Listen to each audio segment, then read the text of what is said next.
السلام بات علیکم. کریں. السلام علیکم. کون ہے میرے ساتھ بھائی؟ میں علی حیدر قرار میرا نیا نام ہے. جی میں سر. اب مسلمان ہوں اور جی میرا بھائی. نیا نام ہے علی حیدر قرار. تو علی سر آپ حیدر سے کرار. بات کرنے کے لیے ارے علی جی حیدر قرار میرا نیو نیم ہے جی جو مسلم جی نیم جی ہے نا. میں انڈیا سے جی جی. بات کر رہا ہوں. پہلے کیا میرا تھے؟ پرانا نام تھا, میں پہلے سکھ تھا, سردار سندر سنگھ لال تھا میرا نام. واہ جی واہ. تسی پنجابی آندی ہے؟ ہاں جی ہاں تانوں جی پنجابی پنجابی آندی ہے؟ گل کرو. میں پنجابی پنجابی پنجابی آندی گل ہے, کرو کرو گل. ساڈے نال. ہاں پنجابی وچ بولو تساں. ٹھیک ہے پنجابی ہاں گل کرو, کوئی پرابلم نہیں. سر میں تہاڈے اچھا. نال گل کرن واسطے 2 کدوں مہینے آپ ہو گئے. مسلمان ہوئے نے؟ ਮੈਨੂੰ 6 ਮਹੀਨੇ ਹੋ ਗਏ ਆ ਤੇ ਘਰੋਂ اچھا ਬਾਹਰੋਂ ਫਾਰਗ ਹੋ ਗਿਆ ਮੈਂ ਲਹਿਦਾ ਰਹਿਣਾ ਪਿਆ ਵਾਂ. ਹੁਣ ਮੇਰੀ 800 اچھا. ਏਕੜ ਜ਼ਮੀਨ ਸੀ ਜਿਹੜੀ ਮੇਰੇ ਹਿੱਸੇ ਚ ਆਉਣੀ, ਮੈਂ ਛੱਡ ਦਿੱਤੀ ਹੈ ਹੱਕ ਦੀ ਖਾਤਰ. 800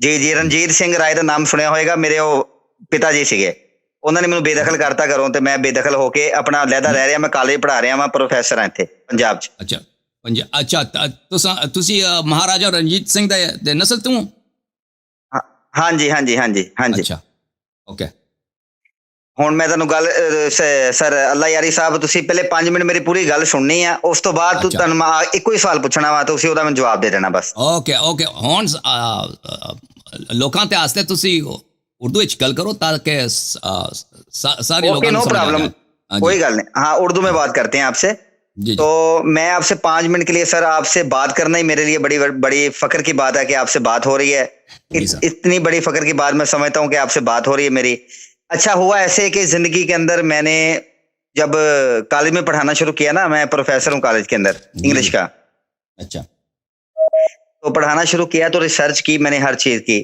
تو مجھے جب لگا کہ یہ میں نے دیکھا, I observed that the Muslim religion is too much good all over the world. پوری دنیا کے اندر اگر کوئی مذہب ہے تو مسلم مذہب ہے. جب مسلم مذہب میں آیا, پھر یہاں آ کے دیکھا کہ یار یہ مسلمان جو ہے یہ خود ہیں, کیسے کرتے ہیں. اور یار ان کو یہ نہیں پتا کہ اہل بیت کیا ہے, نبی کا گھرانہ کیا ہے. ان کو چھوڑ کر یہ لگے ہیں دوسروں کے پیچھے.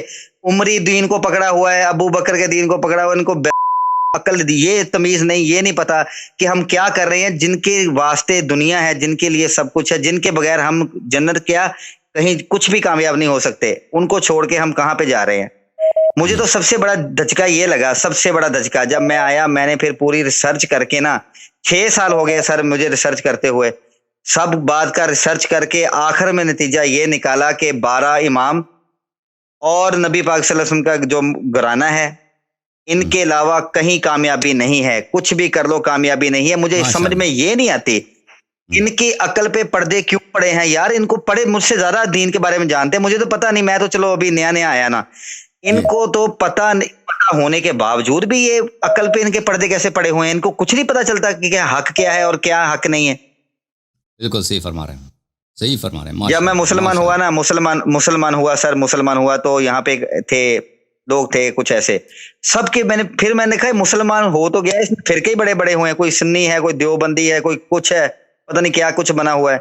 پھر سب کے اندر میں نے جائزہ لیا. وہ تبلیغی جماعت والوں کے ساتھ بھی گیا, 40 دن لگا کے آیا, وہاں پہ بھی دھکے کھا کے آیا.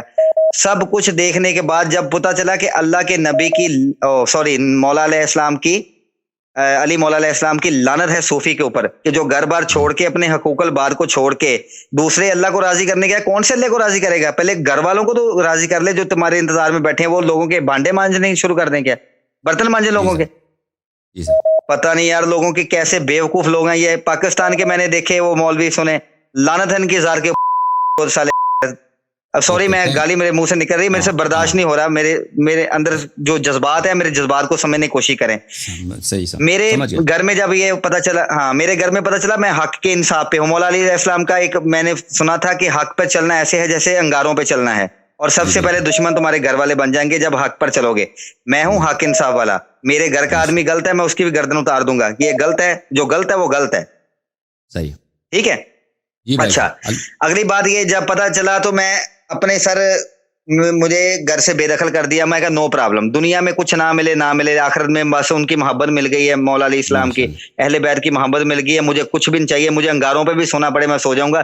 یہ تو مسلمان نام کے بنے ہوئے ہیں, ان کو تو پتہ ہی نہیں کسی چیز کا.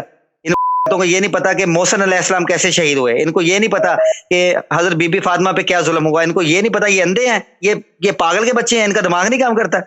ان کو دین کا کیا پتا, یہ کون سے دین کو لے کر پھر رہے ہیں یار. یہ معاویہ کو لے کر پھر رہے ہیں اور اس کو یزید کو لے کر ان کی وہ میں نے پاکستان کا ایک مولوی پتہ نہیں کیا نام ہے الیاس قادری کے پتہ نہیں الیاس کے پتہ نہیں کشمیری کیا ہے وہ کہتا جی معاویہ کے ساتھ ہی میں اٹھوں زندگی کے اوپر کی وجہ سے کتنے لوگ کافر ہو گئے اور تیرے عقیدے پہ چل رہے ہیں لوگ بیوقوف تجھے یہ نہیں پتا کہ تیری عمر کتنی ہے وہ دین کا تو نے اتنا مطالعہ کیا تجھے حق کا نہیں پتا ماشاءاللہ یار میں حیران ہوں ان کی سوچوں کے اوپر یار میں لعنت دیتا ہوں ان کمینوں کے اوپر اور خدا کی قسم میرے سامنے ہی آ جائے میں ان کی گردنیں اتار دوں پکڑ کے میں ایسے دماغ کا انسان ہوں مجھے نفرت ہے ان لوگوں سے یار یہ کیسا دین ہے یار صحیح فرما رہے ہیں آپ بہت خوش ان کو قسمت شرم ہی نہیں آتی آپ انڈین پنجاب میں رہتے ہیں نا تو ان مولویوں سے آپ کا واسطہ کم ہی پڑتا ہے یہ بہت میرا سر میں نے سب سنا ان کو میں نے سر ان کو سنا میں نے سب سنا میں نے 6 سال ہو گئے مجھے کھپتے ہوئے 6 مہینے پہلے میں تو ہوا نا ابھی مسلم تو ہونے کے بعد مجھے پتا چلا کہ اصل کیا چیز ہے حق اہل بیت حق بس کچھ نہیں ہے دنیا کے اندر اہل بیت بس بالکل صحیح فرما رہے ہیں حق ہے ان کو پکڑیں گے تو کامیابی ہے اللہ نے آپ کو ہدایت دیا ہے اللہ نے آپ کو جو ثروت دیا ہے جو سرمایہ دیا ہے یہ دنیا کے کسی بھی 800 ایکڑ تو کیا 10 لاکھ ایکڑ سے بھی اس کا کوئی کمپیریزن نہیں ہے ہماری دعا ہے کہ اللہ تعالیٰ آپ کو عزت دے آپ کے گھر والوں کو انشاءاللہ تبارک و تعالیٰ صحت طول عمر دے اور انشاءاللہ آپ کے جو رشتہ دار ہیں انشاءاللہ آپ کی وجہ سے اور آپ کی مثال کو دیکھ کر وہ بھی انشاءاللہ اسلام کی طرف ایمان کی طرف راغب ہوں اور انشاءاللہ تبارک و تعالیٰ اللہ تعالیٰ آپ کو دنیا میں جس طرح محبت اہل بیت علیہ السلام سے نوازا ہے اور وہ نور عطا کیا انشاءاللہ آخرت میں ہماری دعا ہے کہ آپ انشاءاللہ رسول پاک صلی اللہ علیہ وآلہ وسلم اور ائمہ طاہرین علیہ السلام اہل بیت طاہرین علیہ السلام کی صحبت میں محشور ہوں بہت مہربانی آپ کی بھائی صاحب اللہ آپ کو عزت دے میں جی 2 منٹ کے لیے اور بات کروں گا سر میرے ابھی آنکھوں میں آپ دیکھیں گے نا میرے آنکھوں میں آنسو ہیں ابھی اس چیز کے لیے کہ یار یہ کون سے مسلمان ہیں یار ان کو یہ کس نام کے مسلمان ہیں مجھے بہت دکھ ہے یار اس بات پہ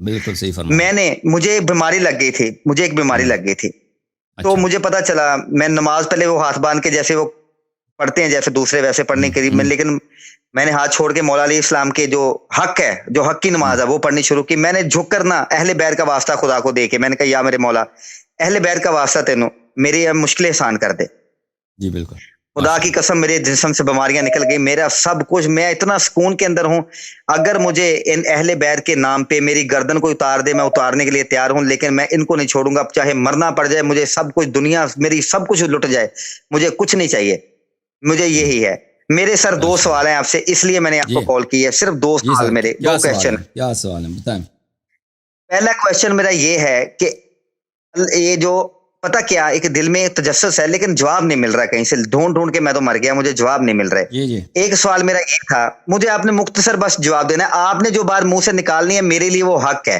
مجھے دلیلوں کی ضرورت نہیں ہے بس ہاں نہ کہ میں آپ نے جواب دینا ہے میں آپ کا ٹائم بھی نہیں زیادہ لیتا پہلا سوال یہ ہے کہ مولا علیہ السلام نے جن پر لعنت کی ہے یہ جو صوفی ہیں کن قسم کے صوفیوں پہ لعنت کی ہے ایک تو یہاں پہ کئی دربار بنا کر بیٹھے ہیں کئی کچھ ہیں ابھی کیسے جائزہ لیں گے کون صحیح ہے اور کون غلط ہے ان کا جائزہ ان کے عقیدے کو دے کر لیا جائے گا کہ وہ کیا اہل بیت کو ماننے والے تھے یا دوسرے مولویوں کے تھے یہ دے کر میں جائزہ لوں یا کچھ اور کوئی طریقہ ہے اس کا اچھا دوسرا سوال کیا دوسرا سوال میرا یہ ہے جہاں پہ جاتا ہوں یار اتنے بڑے لوگوں سے دین سیکھنے کے لیے نا مکمل پتہ نہیں ہے ابھی نماز سیکھی ہے ہر چیز سیکھی آہستہ آہستہ آ جائے گا دوسرا سوال یہ ہے کہ شرک جو ہے وہ کہتے ہیں شرک کی معافی نہیں ہے خدا کبھی معاف نہیں کرے گا میں مانتا ہوں شرک کو ٹھیک ہے کہ خدا کو معبود ماننا اس کے سوا کسی کو بھی نہیں ماننا عبادت کے لائق اگر میں مولا علیہ السلام سے مدد مانگتا ہوں تو وہ مدد میں یہ مانگتا ہوں سمجھ کے کہ ان کو اللہ نے عطا کیا ہے ان کو اللہ نے عطا کیا ہے اور وہ زندہ ہیں زندہ لوگ جو ہیں وہ تو شہید ہیں شہید تو زندہ ہیں